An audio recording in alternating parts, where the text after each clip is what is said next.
Você já sentiu que vive muito mais por dentro do que consegue colocar em palavras?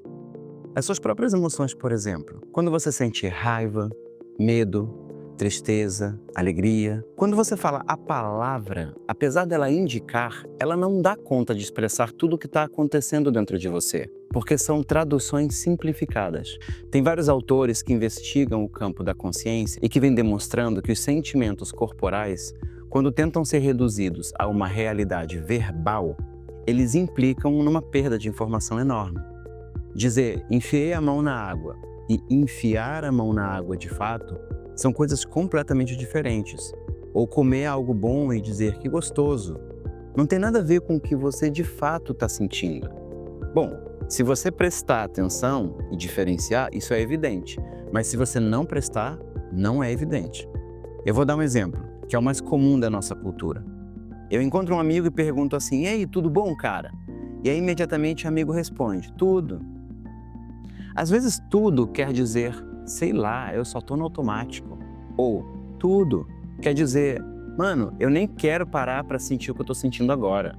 As palavras, elas são uma interface para a gente ser compreendido por outras pessoas, mas elas não são equivalentes à nossa experiência interna. Parece evidente, mas não é. Essa interface é tão boa para comunicar, como é boa para esconder também. Às vezes, a superficialidade das palavras, que a gente pode também chamar de realidade verbal, ela serve para abafar ou tornar invisível tudo o que está sendo vivido dentro de maneira desagradável. Por exemplo, você vê alguém com a cara retorcida e pergunta, o que foi? E a pessoa diz, nada. E nesse nada, tem um monte de coisa acontecendo. O nada é a realidade verbal. Essa pessoa está contando uma história para a própria mente dela e para a mente da outra pessoa.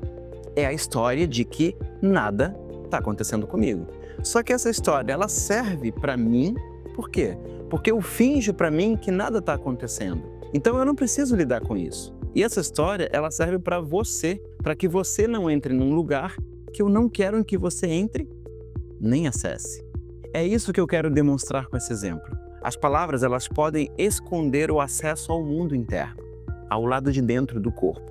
Enquanto eu estou preso no mundo das palavras, que é a realidade verbal, eu posso dar 1000 histórias para não dar acesso ao que eu estou sentindo dentro. Eu posso dar explicações, eu posso contar mentiras pequenas, eu posso contar mentiras grandes, eu posso justificar o que eu estou fazendo, e isso tudo são só histórias. Então, eu sou capaz de moldar a realidade a partir das minhas palavras na sua mente e na minha própria mente. A realidade verbal é um mundo feito de histórias. Ela carece do concreto do corpo. Então, na realidade verbal, tudo pode existir, mesmo coisas que não podem. O filósofo Spinoza, ele dá uns exemplos muito engraçados, que ele chama de quimeras. Ele diz assim, você pode falar de um círculo quadrado, mas você não pode desenhar um. Você pode falar de um triângulo com linhas perfeitas, mas você não pode construir um. Você pode pensar na ideia de uma mosca infinita, mas você realmente não consegue conceber isso dentro de você. Ou seja, existem muitas coisas que a gente tenta desenhar para a gente e para os outros como uma realidade que existe, mas ela não tem como existir no concreto. E o que é o concreto? O concreto da própria imaginação é o concreto da realidade experiencial. O que é concreto dentro da minha mente, ela mobiliza o meu corpo. Ela faz com que as minhas correntes bioelétricas, ou como disse Wilhelm Reich, as minhas correntes vegetativas ou orgonóticas, faz com que essas correntes se excitem através do meu corpo. Por isso é concreto, mesmo que imaginado.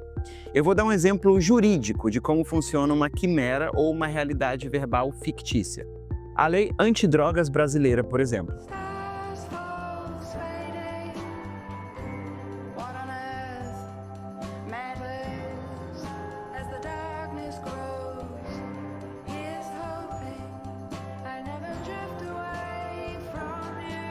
A Lei 11.343, ela diz que a prevenção ao consumo de drogas passa pelos critérios subjetivos dos policiais que vão coibir o uso dessas drogas. E aí eles vão tentar estabelecer a ordem moral. Então, no papel, essa prevenção existe e você pode até pensar nela, até porque tem um monte de gente que acredita nela, mas ela não tem nenhuma realidade experiencial de prevenção. Por isso é uma quimera, é tipo uma mosca infinita. O julgamento do policial para estabelecer a ordem, ela não tem nada a ver com prevenção, mas ela tem a ver com políticas de terror de Estado, racismo, violência, ok? Para trazer a prevenção como saúde pública, como uma realidade experiencial, seria necessário entrar no dia a dia das pessoas e naquilo que elas vivem e sentem no corpo, com o que elas estão experienciando. Como eu acabei de mostrar, enfatizar a realidade verbal e ignorar a realidade experiencial não é sem razão e nem sem propósito. Ela serve para criar ficções e evitar entrar em contato com realidades difíceis. Quer ver? Se você fizer 2 perguntas para qualquer pessoa que tem alguma adicção com drogas ou com qualquer outra forma de compulsão, como querer comer para aliviar a ansiedade, ficar checando as coisas, ficar comprando, jogando para aliviar a ansiedade, por exemplo. E aí você perguntar para essa pessoa, por que você faz isso? O que você sente? Então a maioria das pessoas vai instintivamente dizer, não sei. Porque não sei é tipo dizer que não sente nada. É uma realidade verbal. Se a pessoa sente, então ela sabe o que sente. Só que para isso ela precisa sair da realidade verbal que ela criou e entrar na realidade experiencial do que ela está suprimindo ou escondendo dela mesma. Quando a pessoa faz essa passagem do verbal para o experiencial, ela precisa olhar para dentro, ficar em silêncio para sentir. Não tem aquela frase, quando você olha para o fundo do oceano olha para você? Então, quando você entra na experiência, isso começa a acontecer.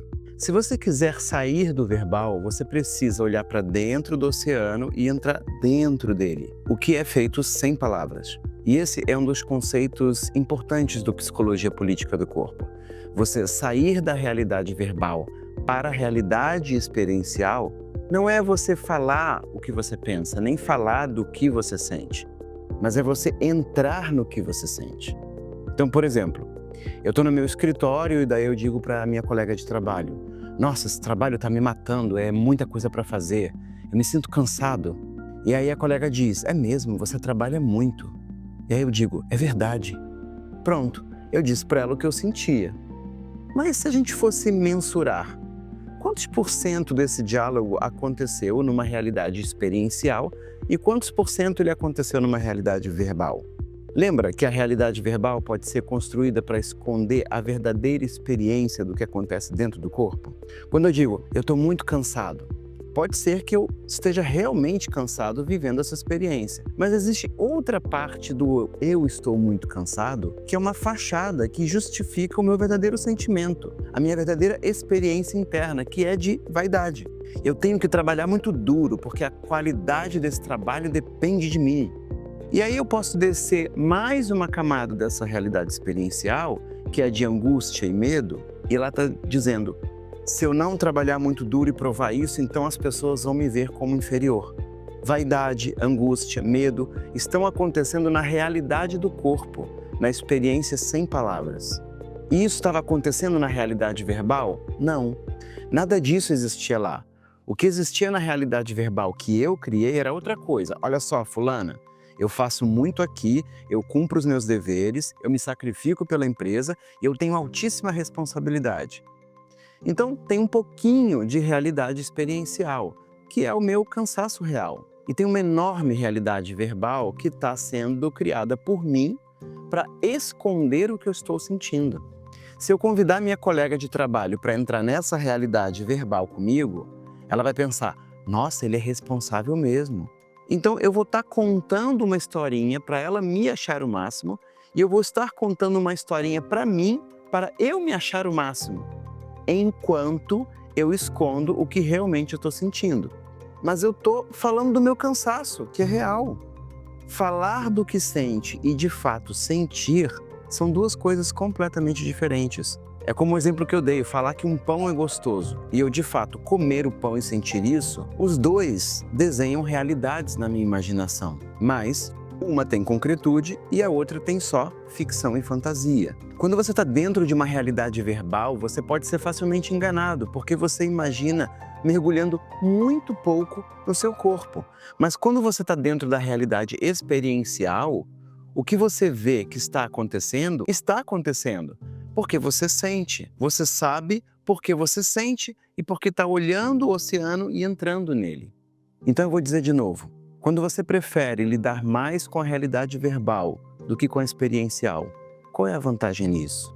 Os momentos em que você se sente mais contando uma história do que de fato sentindo, qual é a vantagem nisso? Na realidade verbal, eu posso dizer que existe um círculo quadrado, mas na experiencial, não. Então, esse foi um primeiro conceito importante do Psicologia Política do Corpo. A realidade experiencial requer você entrar nela sem palavras, e quando você entra nela, você sente com o corpo. Você imagina, mas ela é concreta. E quanto mais você entra, mais você vê. A realidade verbal, você imagina e pode até acreditar no conceito, mas só vai até aí. Quando você começa a entrar, ou você não encontra nada, ou aquilo simplesmente não é possível de acontecer. Mas tem muita gente que, como não sabe entrar na experiência do próprio corpo, fica acreditando em um monte de realidade verbal que é vendida por aí, e aí não sabe diferenciar uma coisa da outra. Uma segunda noção bem importante que a psicologia do corpo vai trabalhar é que eu posso gerar um espaço verbal para você entrar e esse espaço verbal convocar você a gerar uma experiência para você mesmo. Ou seja, eu crio uma ficção e te convido para entrar. Quando você entra nessa ficção, você começa a gerar uma experiência para você. Então a sua experiência vai ser real para você. Ou seja, não é o que eu digo que vai tornar essa realidade verbal algo concreto. Isso não existe, nem é possível. Mas é possível você, a partir daí, você mesmo gerar uma realidade experiencial para você. Lembra só, quem tomava conta de você quando era pequeno já deve ter te contado alguma história de medo, não é? Se você não tirar 7, você vai apanhar porque merece. Crianças boas não gritam e são comportadas. Se essa história de medo foi bem sucedida, ela conseguiu fazer você gerar medo em você mesmo. Eu criei uma realidade verbal fictícia e fantasiosa. Ela não tem profundidade, ela só foi inventada. Mas se você quiser procurar o porquê aquilo existe, você não consegue encontrar. Por isso é uma quimera. O que tem a ver não tirar 7 com merecer apanhar? O que tem a ver ser uma boa criança com gritar ou não gritar? Nada. Como a gente viu, essa realidade puramente verbal, ela é criada para esconder uma outra ação. Mas como nessa história inventada havia um risco inventado, eu não posso fazer nada a respeito de um risco inventado se ele só foi inventado, não é? Então, para eu saber o que fazer com ele, ele precisa ser concreto. Eu vou apanhar, eu vou ser afastado, então eu torno esse risco concreto desenhando ele dentro de mim. É como se eu copiasse uma história fictícia para dentro de mim. No momento em que eu copio essa história e eu torno ela minha história, eu gerei essa história em mim. Então ela não é mais verbal, ela se tornou um tipo de movimento dentro de mim. O meu corpo criou uma tensão e reteve essa tensão. Agora ela é concreta e o meu corpo passa a reagir a essa história concreta. E essa cópia ela é triste, mas ela é voluntária. Ela é voluntária por causa do desespero, por causa da imaturidade, por causa da falta de recursos. Então, quando a criança ouve essas histórias de medo, ela treme, mas não treme pelo que a pessoa falou. Ela treme porque ela copiou essa história para dentro dela através de tensões que ela fez. Então, ela passou a ficar presa em uma realidade experiencial dentro dela e o corpo físico dela começou a responder a essa realidade, a esse espaço, a esse ambiente gravado dentro dela. Agora vamos imaginar outro caso. Uma criança que foi educada com outros recursos de discernimento, que não é tão imatura e que já experienciou, que tem voz para falar, tem dentes para mostrar e que a mente dela é boa para cortar besteiras e pode fazer isso. Aí ela fala assim, e qual é, tia? Quer me esculachar? Eu me esforcei para a prova, não vou tomar porrada não. E qual é? Eu sou mó legal, se eu tiver que gritar, eu vou gritar. Se você não grita, azar o seu. Tinha um espaço sendo projetado com controle e regras de punição. A primeira criança tornou esse espaço seu e passou a viver dentro dele. Ela disse, se eu não tenho recursos, é melhor eu me adaptar. Eu vou aceitar essa realidade fictícia como real dentro de mim para que eu possa me adaptar e sobreviver. A segunda criança disse, esse espaço não é meu não, e eu não quero ficar dentro dele não. Por conta de uma educação diferenciada que ela teve, ela gerou outros espaços de possibilidade dentro dela. Espaços onde ela pôde falar e não ser punida, espaços onde ela pôde perguntar, espaços onde ela pode pleitear e ser ouvida, espaços onde ela pôde negociar. Isso são recursos para ela, recursos internos. Por conta desses recursos é que ela pode dizer: eu não vou aceitar essa baboseira sendo jogada para cima de mim, não. Então o corpo da segunda criança tem uma resposta autônoma completamente diferente. A resposta do corpo é de acordo com o lugar onde ela está dentro dela. Então, em resumo, alguém cria uma ficção e te convida para entrar. É assim. Pode ser uma boa ficção, uma má ficção, não importa. Então, eu deixo duas perguntas. A primeira é: quando você entra nessa ficção que alguém te traz ou te conta, nessa história verbal, boa ou ruim, e você não se pergunta como ela funciona no concreto, na prática, mas você acredita nela e toma ela como real para você, qual é o benefício?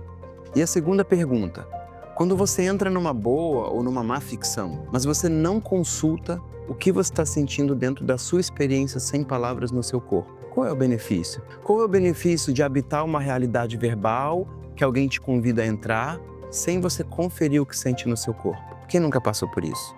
Se essas perguntas ressoaram com você, me acompanha no canal. A psicologia política do corpo investiga esses espaços virtuais onde você habita fora do seu corpo e dentro do seu corpo e como é que isso determina as suas ações políticas.